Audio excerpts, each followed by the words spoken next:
James 1, New International Version.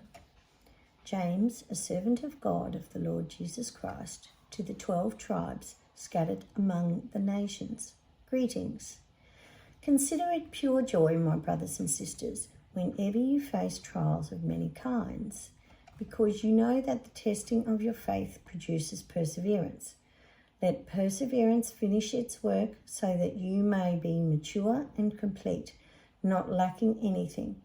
If any of you lacks wisdom, you should ask God, who gives generously to all without finding fault, and it will be given to you.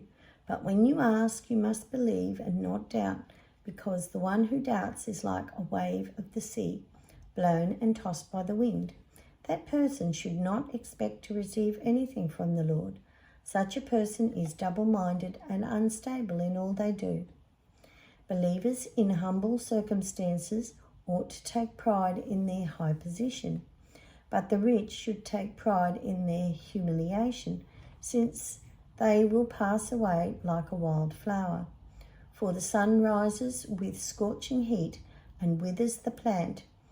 Its blossom falls and its beauty is destroyed. By the same way, the rich will fade away even while they go about their business.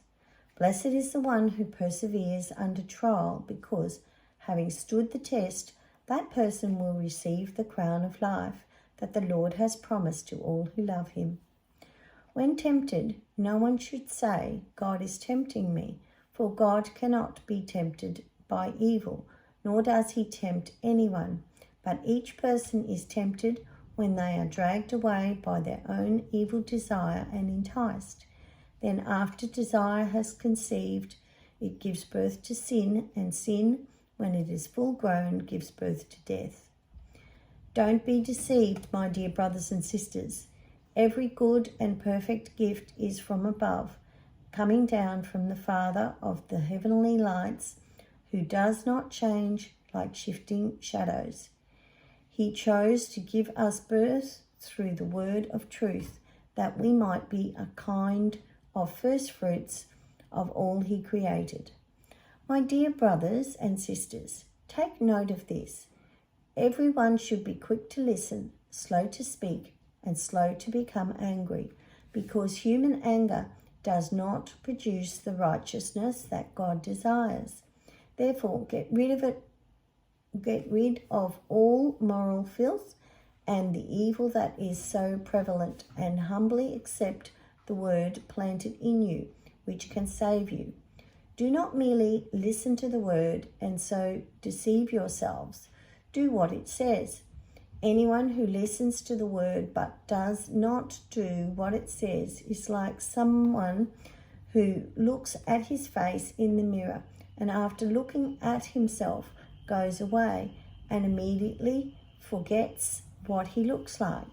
But whoever looks intently into the perfect law that gives freedom and continues in it, not forgetting what they have heard, but doing it, they will be blessed in what they do.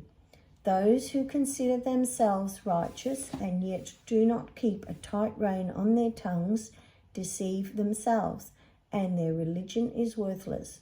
Religion that God our Father accepts as pure and faultless is this: to look after orphans and widows in their distress, and to keep oneself from being polluted by the world.